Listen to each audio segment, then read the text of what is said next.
Welcome to a ride on the outside. MMA is full of people on the inside, but what about the ones that watch from beyond? Welcome to the MMA Outsiders with Tom Albano and Zain Bando on the Empty the Bench Podcast Network.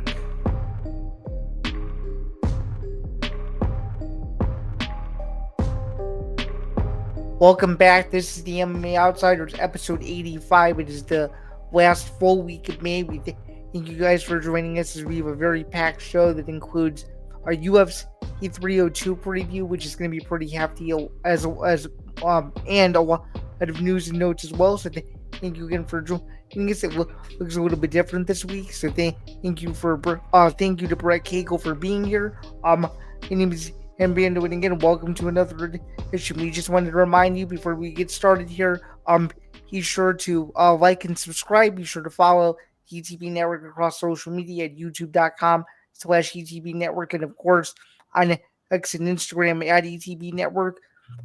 This podcast is presented by Playback as well. My name is Zain Bando. As you guys know, I'm an MMA journalist for a couple of different websites, as well as the co-host of the newly minted show Bando's Breakdowns, which is entering its 7th week. So I'm very, very excited about that. Brett, would you like to introduce yourself to the audience so they know who you are?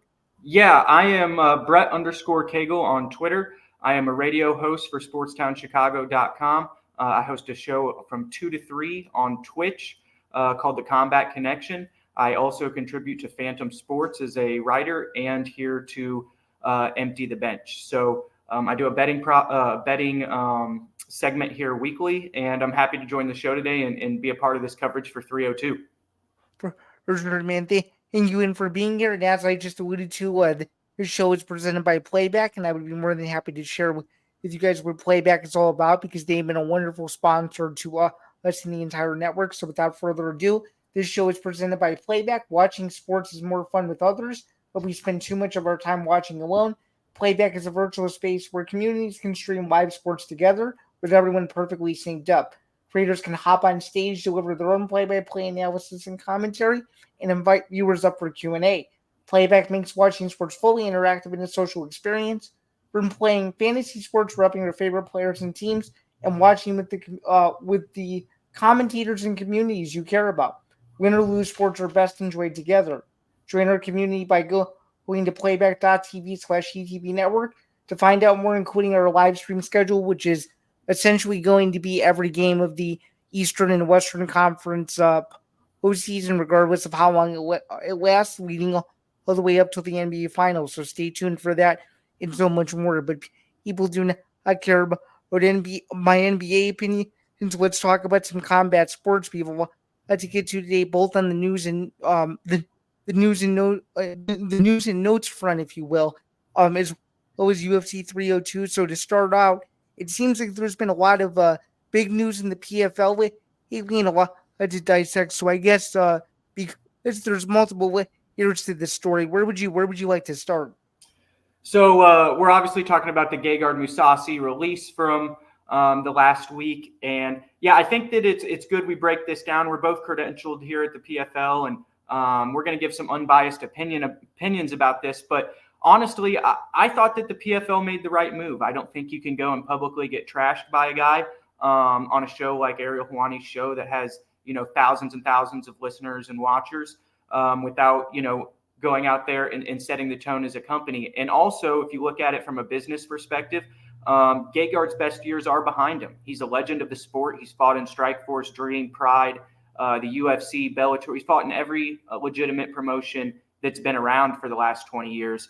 And he is a legend of the sport, a Hall of Famer in terms of mixed martial arts. I don't know if he'll get into the UFC Hall of Fame for his short stretch he had there, but his entire career encompasses a Hall of Fame level career. So he does need respect, but at the same token, are you going to pay that guy close to $1 million a fight when he's past the age of 35 in the back half of his career and doesn't own a belt? Also, he doesn't really sell tickets here in America for their brand. So, I think there's a lot of ways that the PFL looked at this business-wise and came to the conclusion that they needed to release Gegard Mousasi. And I think that his comments on Ariel Helwani's show were probably the final nail in the coffin. Yeah, I mean, you could say that to a certain extent, but my stance on it is I think it's the wrong decision. I think Gegard Mousasi made his intentions very clear that all he simply wanted to do was fight. All he wants to do is fight the best competition in the world, and he felt, with how long he had been a staple in Bellator for the last, let's see, 4, 5, 6 years, however long it's been, he probably felt like he deserved more given his age and given his stature and given that, he has, over 50 plus pro fights. I think it's somewhere in the 60s, I'm pretty sure. And he probably just felt like he wanted to retire with the company that had done so much for him. And I think more than likely the merger had something to do with it. And, I think his comments were very clear that in his opinion, the promotion simply couldn't afford what he was offering. So they had to go their separate ways. But I just think from a fighter standpoint and him, trying to stay active, well, given where he's at in his career, I think it's a very disappointing feat that these two couldn't come to terms because he's one of the best fighters outside of the UFC, and he's even a pretty good fighter when he was in the UFC himself. So I just think there would have been a better way to go about it instead of releasing him entirely. But the business is the business, and they're going to have to move on. It just sucks from both parties involved, in my opinion. I don't think this is going to be the first time that something like this is going to happen, given what's we're currently coming out about the company, and given some of the things that Donn Davis, the longtime PFL chairman, has said related to some of the things that they're currently working on in the pipeline. So I think this is one of many domino effects where it could fall in the unfortunate spectrum, if you will. What do you think? Yeah, I agree with what you're saying, and I believe that Gegard also thought that he deserved, a better transition into this. He's somebody who does have, a lot of credentials behind him in the combat sports world, but the reality of the situation is that the PFL doesn't have an active middleweight division right now. You look at guys like Grant Neal, who were actually ranked in the light heavyweight division for Bellator and middleweight division for Bellator. He had to move up to fight Luke Traynor at the light heavyweight division because of some of these same situations. There's not a middleweight division that's active really in the PFL tournament. And, if you're going to sit there and fight in Bellator in the middleweight division, you're going to get 2 fights a year maximum probably. So they probably didn't want to pay that close to $1 million a fight payout to Gegard Mousasi. And quite honestly, I don't blame him. Yeah, I could see that from a financial standpoint as well. And, obviously if you don't have the natural weight in which you fight at, it's also going to be a double-edged negative sword, if you will. So I guess kind of moving away from that, now that he's no longer with the company, where would you like to see him sign given his age? There are some options out there for him, but he's pretty much done everything in the sport outside of winning a UFC title. So where would you like to see Gegard go next, just kind of given the whole circumstances of the situation? Yeah, for Gegard, I want to see him end this where it started. He rose to prominence in Japan under the Pride and Dream banners. I'd like to see him go back and compete in Rizin. I think that they could probably match make him against somebody, say against Anderson Silva, or another older or aging veteran in the sport that would bring eyes to their promotion. I think that he should go back to Rizin, and I think they would not only pay him well, but I think they would give him good matchmaking. Interesting. I mean, I could see this playing out a multitude of different ways, but given the same way that the UFC went after and was able to successfully sign Michael Venom Page, I would be interested to see, given kind of I mean, there's some challengers at heavyweight and middleweight's obviously pretty stacked, but it'll be interesting to see if the UFC even falls into this relative picture overall. But that wasn't the only news that the PFL was under hot water about, and there's still even more news to come out about this in the future too. But Larissa Pacheco is still asking for a fight. It's been about a year since she last competed. She's made it very clear that she wants to fight Cris Cyborg, and both women are kind of stuck in limbo. According to them, no contracts have been sent over. They haven't been given any official confirmation that this fight will even happen or when it will happen. The UFC, or excuse me, the PFL is stuck to their word that this fight will go on. Couldn't give necessarily an exact date every single time the PFL is asked about it, but it's just definitely interesting. The PFL is meant to be, the co-leader and to silence two biggest female superstars now. That the next person we're going to talk about is no longer with the company is very surprising, and this is a fight that everybody wants to see. So, what do you think is the disconnect or the wall that's making this fight just simply not possible at the moment? So I think that the departure of Kayla Harrison was a body blow to the PFL roster, especially the depth of their women's divisions. If you want to set up this matchup, I think that the best possibility, Francis Ngannou is going to have his return fight in a pay-per-view event against Renan Ferreira, hopefully sometime here in 2024. This And would be, by the way, the rumor for that I've heard is supposed to be September, like middle of September. Mm-hmm. Yeah, see, I think this would be a perfect co-main event slot for a card like that. If you're going to sell it on pay-per-view, put this as the co-main event. Absolutely. Yeah, so I think they're kind of holding out for the right opportunity for these two women. The Kayla Harrison issue, I don't think that they want, like a little bit like I was saying with Gegard Mousasi, I don't think that they thought the price tag was worth what they were getting. And they eventually decided that she could move on. But Larissa Pacheco and Cris Cyborg are going to get matched up here. I don't know how they're not going to have their two best female fighters compete. They had Larissa and Kayla Harrison fight 3 to 4 times. So I think that these two will get in there sooner than later. It's just about timing. Yeah, I think it's also about timing. I think it's also about financials too. What are they willing to gain versus what are they willing to lose? And I spoke about this on the show a couple months ago, and this is where I had a slight disagreement, and that was there was we were just spitballing, but the possibility of two cards in the middle of a regular season, and to me where it was kind of like a super card just didn't make sense. So I'm with you on this. I think they're waiting for the right opportunity, and they're waiting to see when the regular season what kind of dies down and gets into that wall before the postseason begins.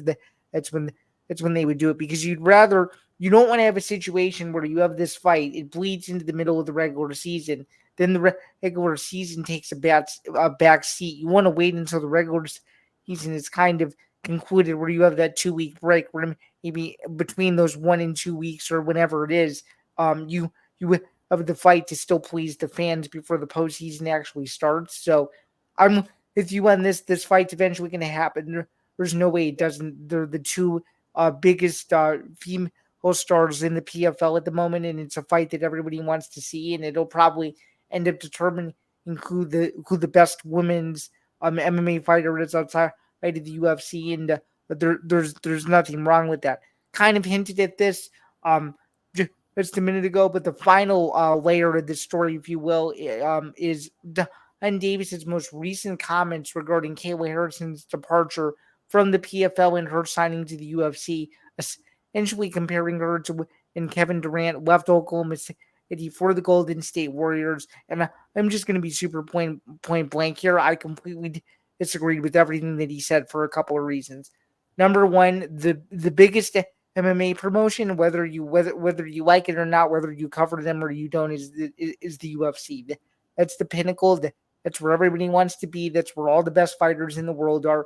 And she had already proved herself. She had established the 145-pound division. She was the queen of that division for several years. Obviously, the UFC does not have a 145-pound division. Well, they essentially created one, and they got rid of it when Cyborg left. But anyway, my point is, all that is, he was able to make the weight at 135. She wanted to go test herself against the best competition in the world, and he probably felt that he'd already beat all of the best women in the PFL, and that the Cris Cyborg fight was just going to be an easy payday for her.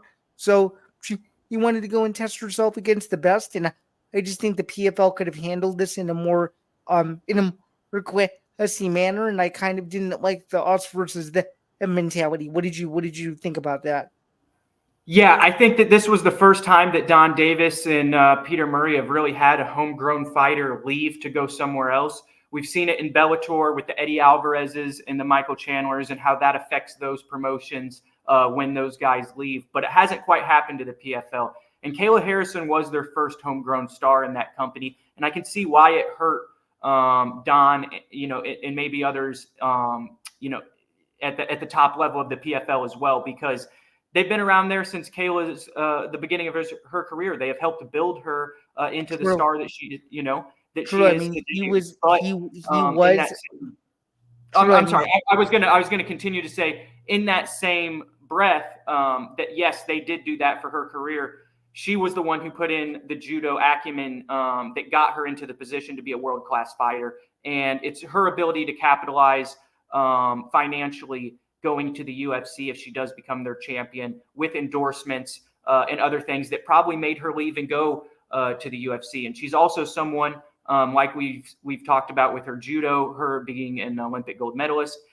She wants to be known as the best fighter on earth and maybe one of the best fighters to ever live. And the only way to do that, probably in her opinion, in the opinion of the masses, is to get a UFC title. So I agree with her decision to go to the UFC, but I also am understanding of how Donn and the PFL kind of feel about it. Yeah, I'm understanding about it too. I just think there's a better way to go about it. There's a classier way to go about it. To compare what she did to what Kevin Durant did, I just think you can't do that with two totally different sports. Those were two totally different scenarios in their own right. And quite frankly, I mean, let's be honest here. You would have stayed with the PFL. Well, the only logical thing that would have been left for her is Cris Cyborg, because who else realistically would she have did she win to beat? I can't name anyone. I mean, there'd have been, you're right. You're right. There's maybe 3 fights that the Leah McCourt fight, the maybe another fight with Pacheco and Kayla Harrison. We've already seen that though. I know. Yeah. I know. I'm in agreement. I think that she made the right move. It brings parity to her career. Now, dropping down in weight to 135 was very interesting for me, and we'll see if she can continue making that weight moving forward. Didn't seem to be any problem on the scale with her fight with Holly Holm, but I think that she's on to bigger and better things, and the PFL is going to have to find some depth in their women's divisions to replace her. I think so. And before we move on from this topic, do you think that Kayla Harrison did enough with her win over Holly Holm to earn the next shot at the UFC title, or do you think she needs one more fight? What do you think? Yeah, I think she did enough to earn it that night. It should have been announced by Dana White that she's fighting Pennington next.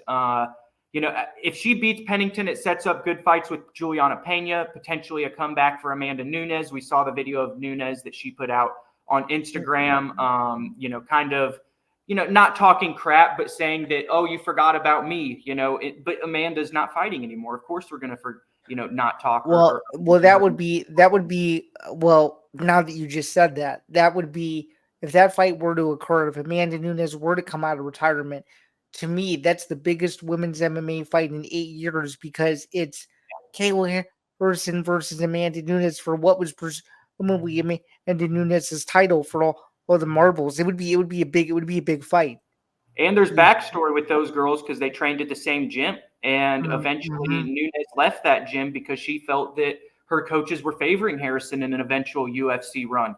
Kind of the similar situation that we had with John Jones and Rashad Evans at Greg Jackson's, multiple years back. So, and that was one of the most bad blood lead ups to a fight that we've had was Evans and Jones as well. So I think that the press for that fight would be tremendous. I think there are many more fights for her in the UFC than there are for her in the PFL. But Kayla Harrison's a star. I think that the PFL is just a little hurt that they lost, the star value of Kayla Harrison. She really was the staple of their women's divisions. But, I think Donn Davis and Peter Murray and those guys will rebound and find some more depth somewhere. For sure. And I think it'll definitely be a very interesting storyline to see, where both parties go from here. If Donn Davis proceeds to comment on it again, if Harrison were to go ahead and win a UFC championship, there's a lot more layers we still don't know about, but still a very, very interesting stance from him, and a stance that I was not expecting. I thought he would just kind of, push it off and wish her well and on her way, but to take a very, very strong pro company stance, obviously, like that, was to me just a little bit surprising. I've got a question for you. Do you think Dana White, if asked, do you think Dana White comments on Donn Davis's, what he said about Kayla Harrison, kind of protecting the fighter that's now under his brand? Do you think we get a comment from Dana White about this? Yeah, we probably do, and it would probably be something sarcastic that would get clipped over and over and over and over and over again. That's what I'm saying. So, I'm anticipating him saying something about Don's comments because, Kayla is his fighter now, and he does protect his fighters, through the media. but I think if you're going to see anything comment related from him, it's going to be at the post-fight press conference, not at the pre-fight press conference on Thursday. That's my Yeah, that's my maybe in a prediction. one-on-one or something during the week or something like that. But you're right. I don't think it gets brought up this week during the massive pay-per-view we have. For sure. Quickly switching gears here from the octagon into the boxing ring, we have some news on the Oleksandr Usyk Tyson Fury front, which obviously, as you know, that it took place about a week and a half ago. Usyk was able to win in a split decision to become the undisputed heavyweight champion, and this is very interesting. So Usyk is asking for an extension to keep the rematch with Tyson Fury in an undisputed championship fight. Tyson Fury activated the rematch clause for a 2024, early 2025, and of course, this is going to piss off Filip Hrgovic because he is the next mandatory challenger in line to fight the winner of Usyk Fury. How do we unpack this? What do you think? Filip is going to be, he's going to be upset about this. He's already taken money to step aside in the past previously for this fight to happen. He was the mandatory challenger for Usyk's title, I believe the IBF title. Correct. Yes. Now, this Usyk and Fury matchup that we saw was historic Very historic. Yeah, absolutely. We're going to need to see it again. So for Filip, I think that he needs to just go back into the gym, take this tape study, this next fight for Oleksandr Usyk with Tyson Fury, try and find openings in the hole and holes in Oleksandr Usyk's game, which nobody's really found thus far. I would just take the time to get better myself, take a step aside money again, and try and formulate a game plan and come in the best version of myself when I finally do get that opportunity. Because fight fans right now want to see that second matchup between Usyk and Fury, and for this guy to step in and kind of stop that, maybe fans wouldn't really appreciate that as well either. And if he's getting paid to train, and getting paid handsomely to step aside, I think it's kind of a best of both worlds for him if he looks at it that way.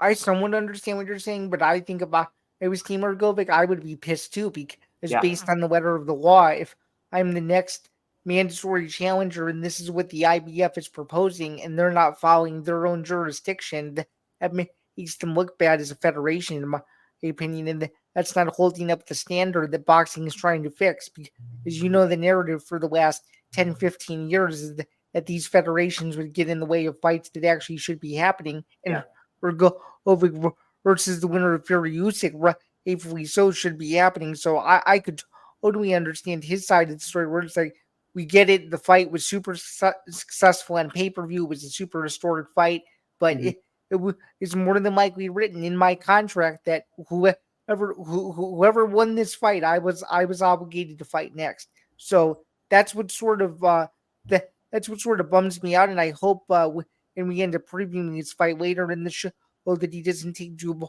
lightly, because if he does, it could end up coming back to bite him, unfortunately. So yeah, and it's kind of a double-edged sword, because you sit there and boxing has been criticized for not making the fights that people want to see. The Manny Pacquiao, Floyd Mayweather fights that get dragged on. Everybody's talking about Canelo versus Benavidez, but then we're sitting watching Canelo fight guys like John Ryder. So it's a double-edged sword, because boxing has, in the last 2 years, brought us the matchups that we wanted to see. They brought us Spence Crawford. They brought us Garcia versus Tank. They brought us Garcia versus Haney versus Lomachenko. All these great wars. Munguia Canelo just recently. Loma versus Kambosos. Yeah, great fights that we normally would take for granted in this current climate, but. Like I said, it's a double-edged sword. You want to give the fans what they want to see, but at the same time, you don't want to, disrespect your IBF title and what it means historically, or Filip and his team. It's a lose-lose situation for me, because if you go there and make the fight the fans want to see, which is Usyk and Fury, Filip and his team, and then the hardcore boxing fans, kind of are irked about it or have a little bit of a problem. But then if you go and make the fight with Filip, then the casual fan is sitting there saying, what's going on? We just had a legendary fight between Usyk and Fury. Everybody's talking about the rematch in October. Why is this getting in the way of that? So, like I said, I think it's a lose-lose situation for boxing. And if they just make the Usyk-Fury fight and maybe double the step-aside money for Filip, I think everybody can go home a little happy. For sure. So with that being said, we're just going to quickly move on to the final news items before getting to the UFC 302 preview and update on the Ryan Garcia story. His B sample for ostarine came back positive. This to me isn't a surprise. I think his entire build-up to this Devin Haney fight was really bizarre and awkward. I mean, I do feel for him in a sense that, he's trying to protect himself and his reputation, but I don't know, man. I still have questions regarding that Devin Haney fight, and if that fight truly went the way that people thought it was going to go.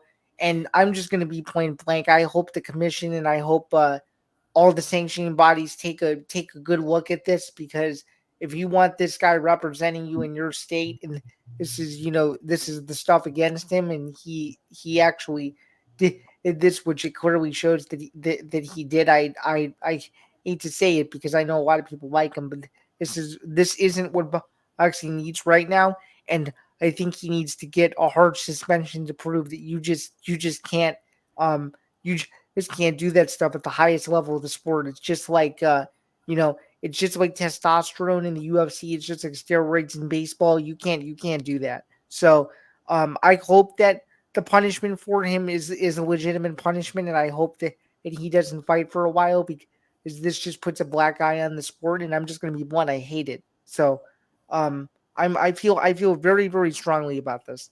So yeah, I do too, especially in fight sports where people's lives are on the line.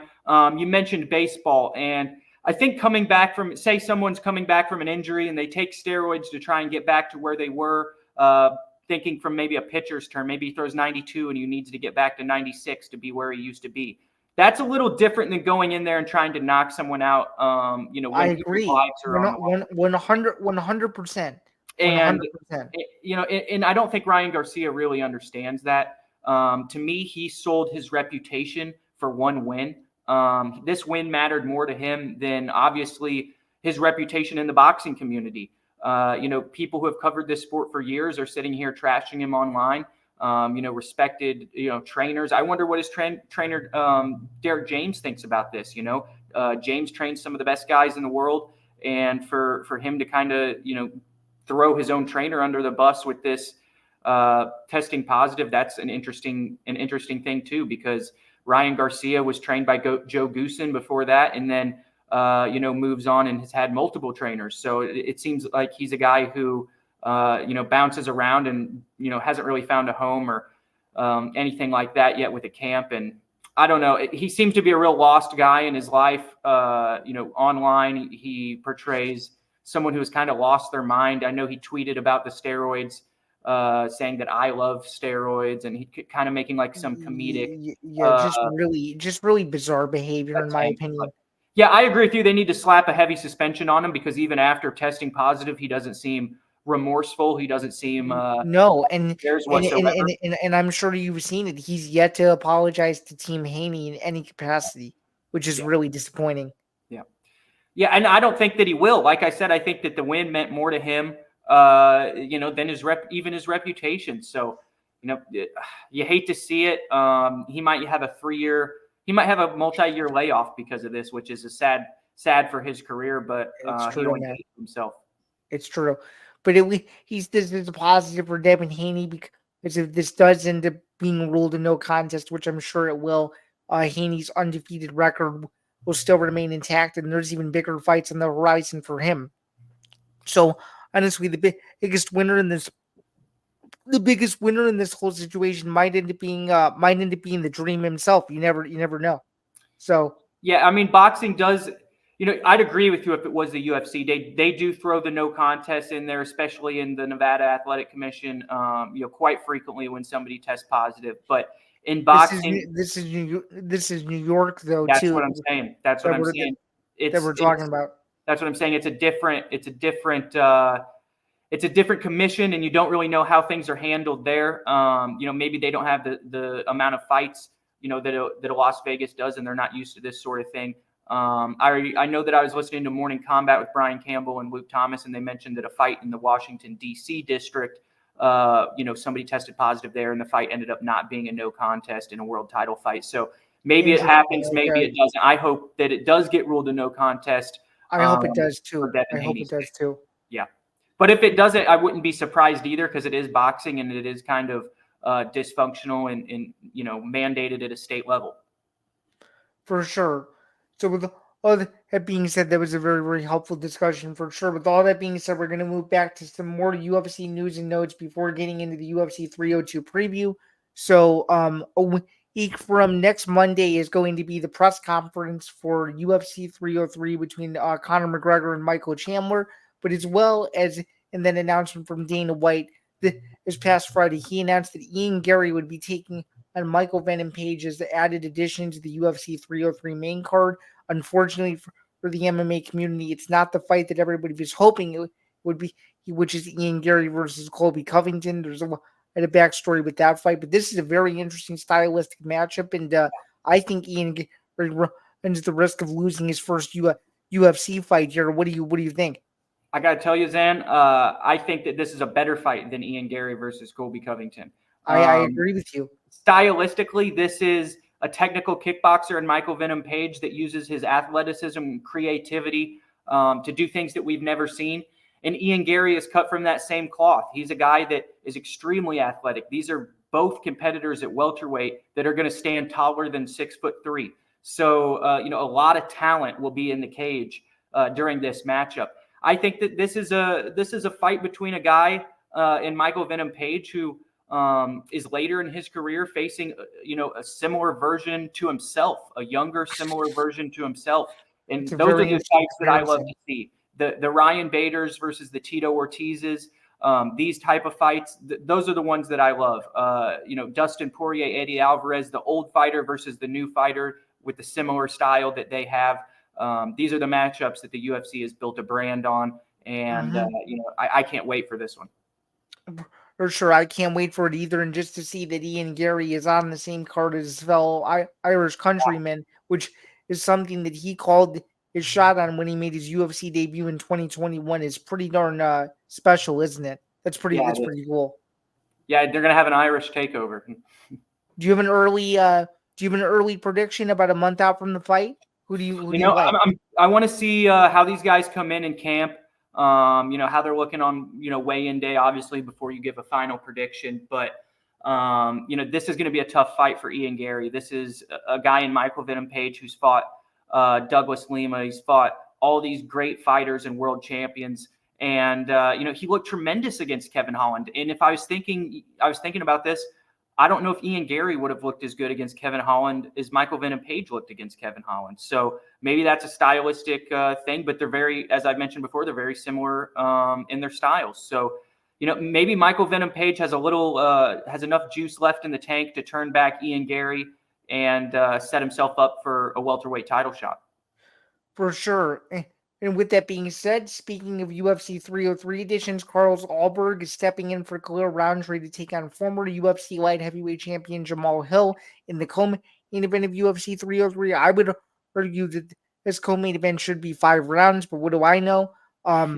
I personally think this is too quick of a turnaround for Hill, based on that his last fight took place on April 13th, and I think this could be a very, very early night at the office for Carlos Ulberg, considering what you and I saw live and in person in St. Louis just a couple of weeks ago. What do you think? What do you think about this fight? Yeah, I was going to say the same thing. We were there for his 12-second knockout and of Alonzo Menefield, a very good competitor. And, Khalil Roundtree, unfortunately, fell out of this one because of a tainted supplement. But I think this is a great matchup. Carlos Ulberg moving in. He needs a name to build his career off of. And this is definitely a name. This is definitely a name. Former champion, too. Now, you mentioned that you thought this should be 5 rounds. I don't see any way that this fight even gets out of 3 rounds. No, I agree. I'm just saying 5 rounds from the standpoint of the stakes of the fight, because to me it's Yeah, clear that this could easily be a number one contender fight, which absolutely, is absolutely. crazy to think about. And as fight fans, we'd love to see Carlos Ulberg be scheduled for 25 minutes at some point in his career before he gets a title opportunity. So I think that would check off some boxes as well if they did move it to 5 rounds. But I think Dana's probably thinking that this one's getting done in 1. Jamahal Hill is going to come out there and try and right the wrongs from the embarrassing loss that he had to Alex Pereira. He's going to try and get back in the win column, and the way that Jamahal Hill wins fights is by knockout, but that's also the way that Carlos Ulberg wins fights. We just saw Alonzo Menafield come out and kind of, fight Ulberg fire with fire aggressively, and we saw how that worked out for him. So I think it's going to be interesting to see what kind of approach Jamahal Hill takes, whether he kind of comes at Ulberg with a more technical approach behind a jab and, tries to land that big right hand that he has, or if, like Menafield, he comes out guns blazing and tries to, get into a firefight with Carlos Ulberg. For sure, there'll definitely be a finish in this fight, and if Ulberg were to win, I think Ulberg catches Hill coming in with something weird and knocks him out that way. But it'll be very interesting. Yeah, I think so too. I think it was a good replacement, and as good of a replacement as you could ask for. For sure, and just so you guys know, the UFC 303 final bout order has not been finalized just yet, but this show, as well as my other show, will keep you updated with everything UFC 303 related leading up to International Fight Week, which begins June 24th, culminating with the pay-per-view on June 29th. And speaking of pay-per-view, and speaking of the headliner from this weekend's main event, Dustin Poirier, win or lose, is teasing retirement after his fight with Islam Makhachev, obviously taking place this Saturday. He gave me a very similar answer ahead of the Benoit Saint-Denis fight in my exclusive interview for MMA Knockout. For those of you guys who have not listened to or read that story regarding that interview, you can check that out now on the site. It's been up since his fight with Saint-Denis in March. But these are interesting comments, considering that he's kind of going with the same theme and almost every interview, where he's not really hinting at it. He's not really teasing at it, but at the same time, if you read between the lines, he kind of is. He's obviously one of the best lighter-weight fighters that the UFC's ever had. He's been in the UFC now ranging about 14 years. I think his UFC debut was UFC 125 against Josh Crispy or something like that. So he's obviously had a really long career in the UFC. So this isn't a surprise to me, but it almost makes you think like there's no way that the storybook ending can't be completed without him winning, or at least that's how I feel. How do you feel? How do you feel about this? Well, I'll tell you this. I think that Dustin Poirier with a loss will retire. I think that if he loses to Islam Makhachev, it's just too hard of a road to get back up that mountain one more time. Maybe he sticks around and fights, in one more, high-profile matchup. But if Dustin Poirier wins this title somehow as a 5-1 underdog this weekend, this will not be his last matchup. I guarantee that. If he wins this, if he wins this title, Conor McGregor versus Michael Chandler at the end of this month, the winner of that will fight Dustin Poirier. I guarantee it. And if you think it's a title eliminator, you think it's a title eliminator? Poirier wins. I do. And if McGregor goes in there, if you think about it, if McGregor goes in there and knocks Michael Chandler out cold, first round, goes in there, he's back, just like Cowboy Cerrone. They're going to throw him into a matchup with Dustin Poirier. They've got the press already built for it. They've got the sound bites with the "Your wife's in my DMs."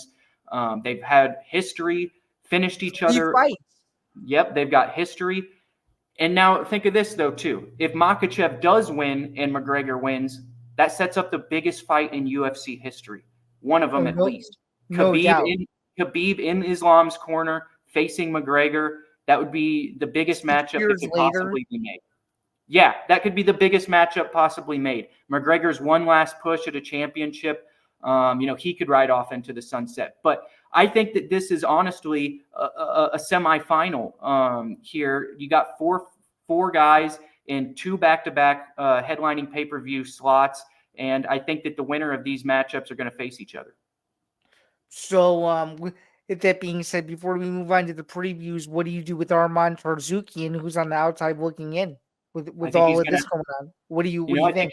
I think he's going to have to stay in the outside looking in. If you look at guys like Bilal Muhammad, how many times has Bilal Muhammad been passed over? He's on a 10-fight winning streak. Four And they at least. just, yeah. Four, And, yeah. and you ask Arman Sarukian if he wants to fight for a title after he just beats a former champion, and he tells you no.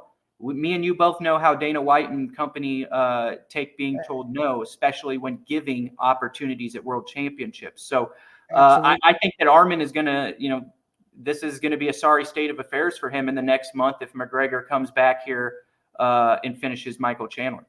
So do you think Hrgovic best scenario is Chandler beats McGregor and Islam beats Dustin? That's probably the scenario, right?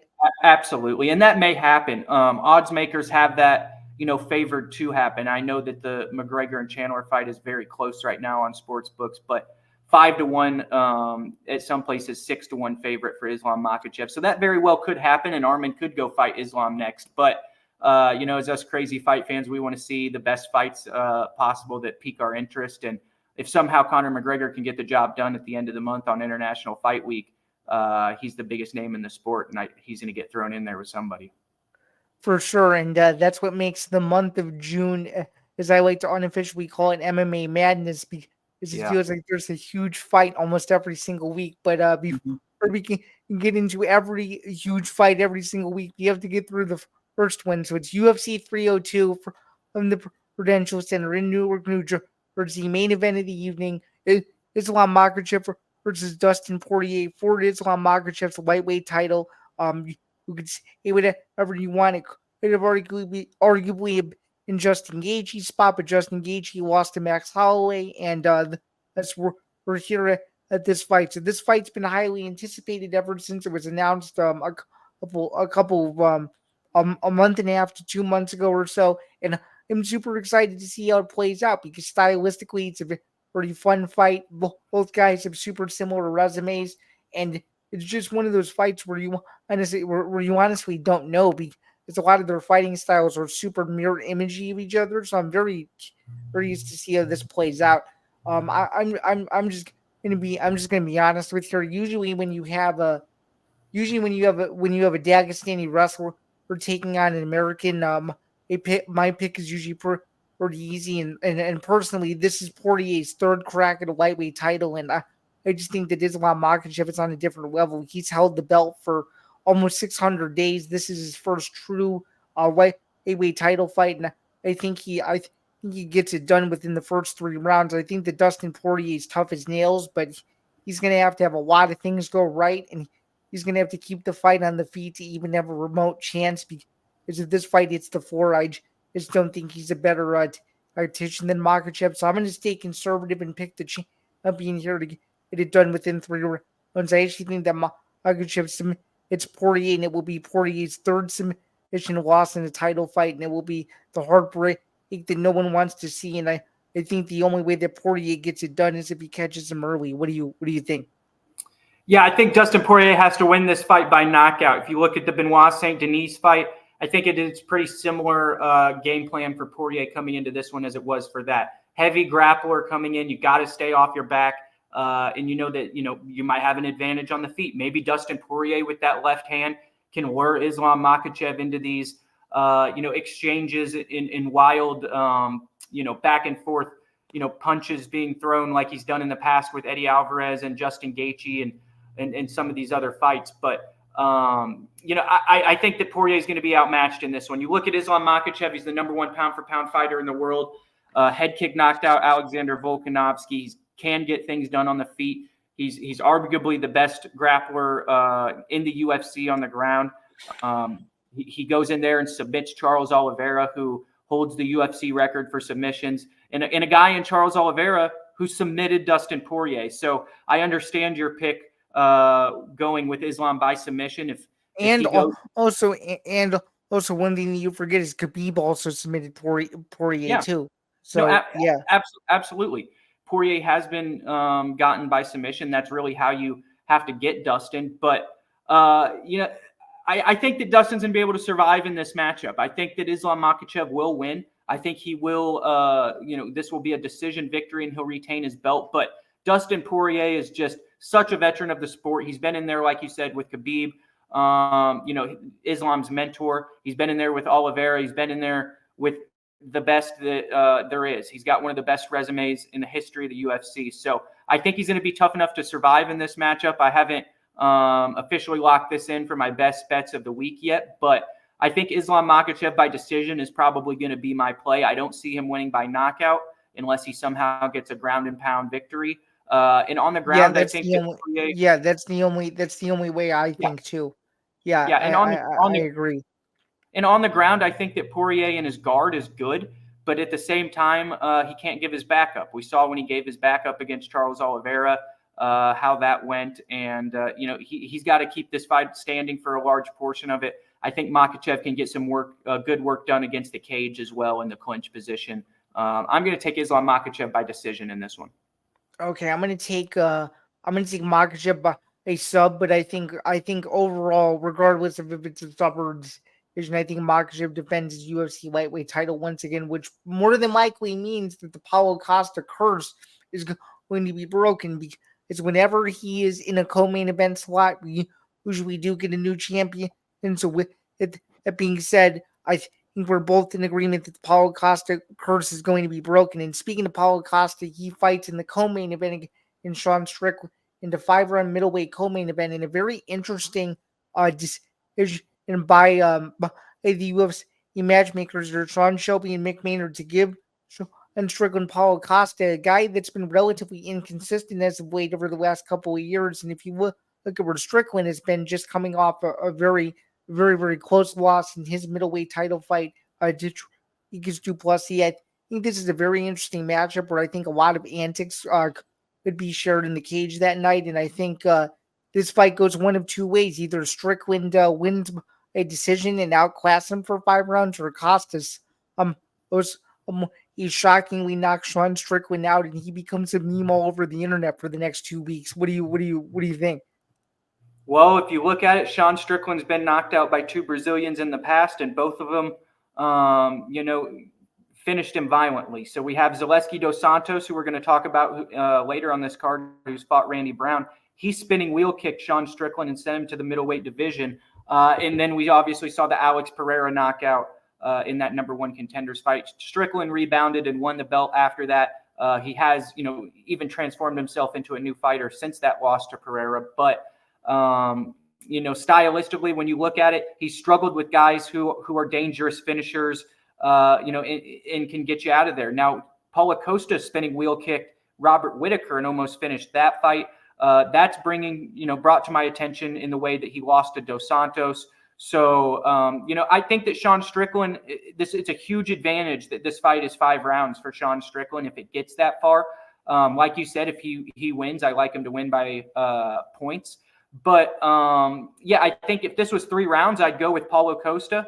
But I'm going to go with Sean Strickland by decision in this one. I think that his volume and his jab is going to be good enough to get him a victory. And we saw that Robert Whittaker was able to rebound after that first round and find success on the feet against Paulo Costa. And Paulo, from time to time, has gotten slower as the fight goes on. And Strickland's got one of the best gas tanks in the entire UFC.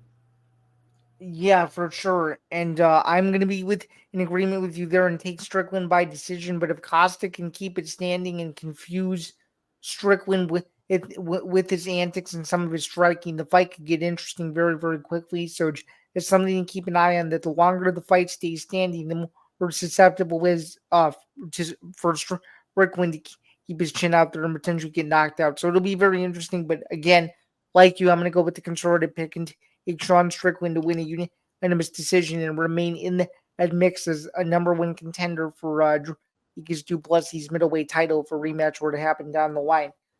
Moving down on the rest of the card, we have another fight. We got a late addition to this card as well. This fight was added to the mix in the last couple of weeks. Kevin Holland versus Michael Oshinchak. And you take a look at this matchup. 2 very, very electrifying fighters. 2 fighters with a lot of finishes in a lot of very different ways. And 2 guys that definitely let their skills do the talking, if you will.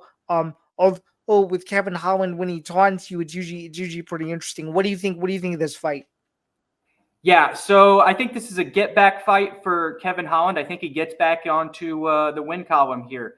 Oleksandr is a very tough competitor. Both of these fighters are southpaw knockout artists.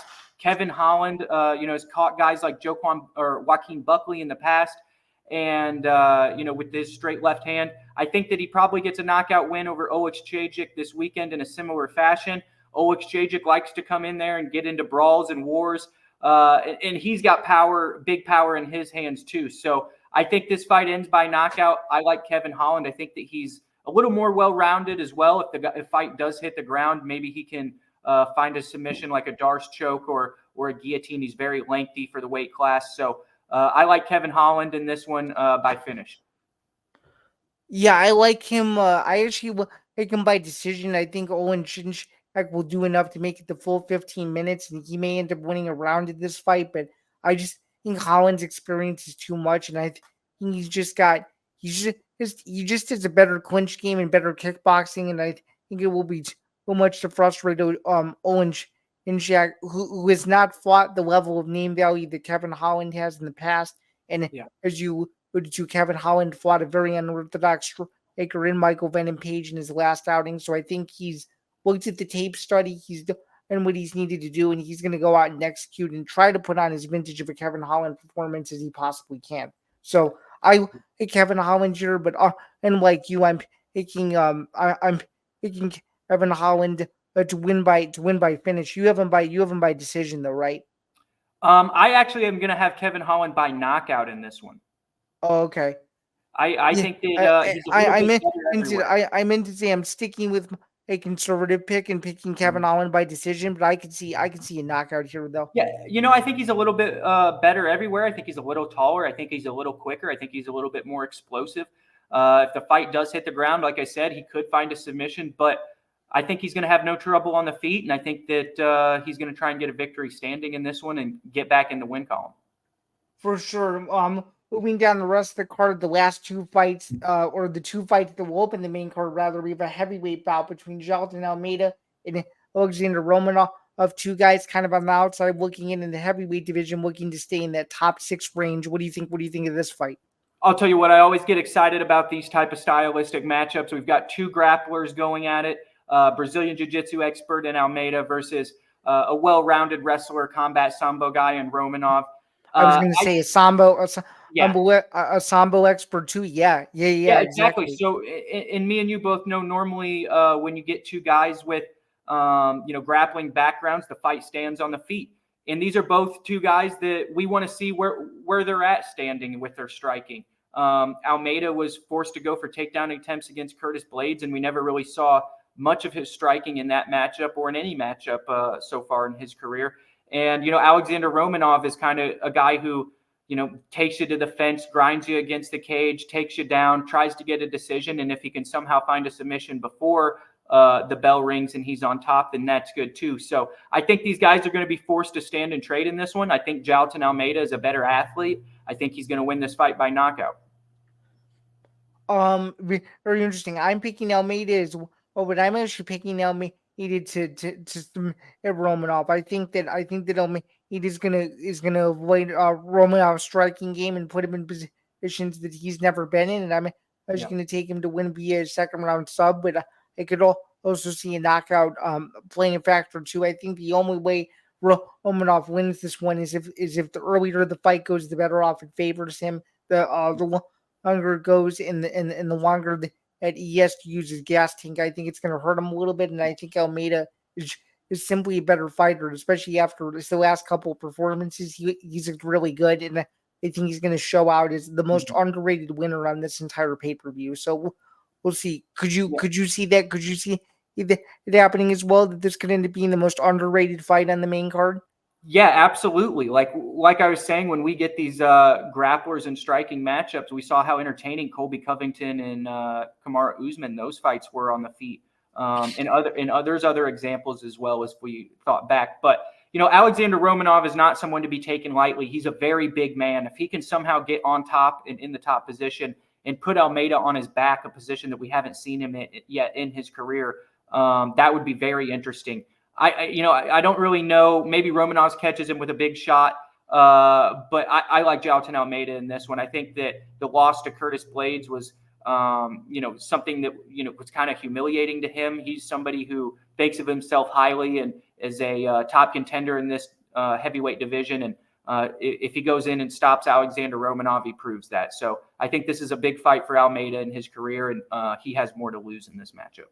For sure. And then the fight that's going to open the main card, Randy Brown versus Zaleski dos Santos, a fight that I don't think a lot of people are talking about. Randy Brown is a long-time UFC veteran. Dos Santos is still relatively green in his career. How do you see this fight playing out? Man, Dos Santos has impressed me. Now, he is green in terms of the amount of fights he's had in his career, but that's what I mean. Yeah. They're spaced out, very weirdly. He goes on these long lulls of inactivity, but then comes back and shines when he gets the opportunity. We just saw him fight Russian powerhouse Rinat Fakhretdinov. I was really a big supporter of Fakhretdinov, who came into that one at 22-1. Me too. A lot of people were super high on him. In the way that Dos Santos fought in that matchup, he even got taken down at times, but he was dangerous off his back landing elbows. This is a guy who's dangerous at all times. He's knocked out Sean Strickland, who's a former middleweight champion. He is creative on the feet. He can get you out of there by knockout. He can also, pose problems to you on the ground. This is a dangerous individual, but so is Randy Brown. And when you look at Randy Brown at 6'3" in the welterweight division, he has some of the best length that there is. For a guy at 170 pounds, his speed and quickness, is tremendous as well. He struggled against Jack Della Maddalena, who got inside of that length and actually knocked Brown down and then submitted him. Can Dos Santos do the same thing as an underdog, getting inside that length and then eventually finding a big shot and winning this fight on the ground? I don't know. It'll be interesting to see. But Randy Brown's going to want to stay on the outside and use those leg kicks and his long jab in this one. And Dos Santos is going to want to land one of those creative, devastating strikes like a spinning wheel kick or a flying knee or some of those things that he's been known to do in the past. So with that being said, who are you picking?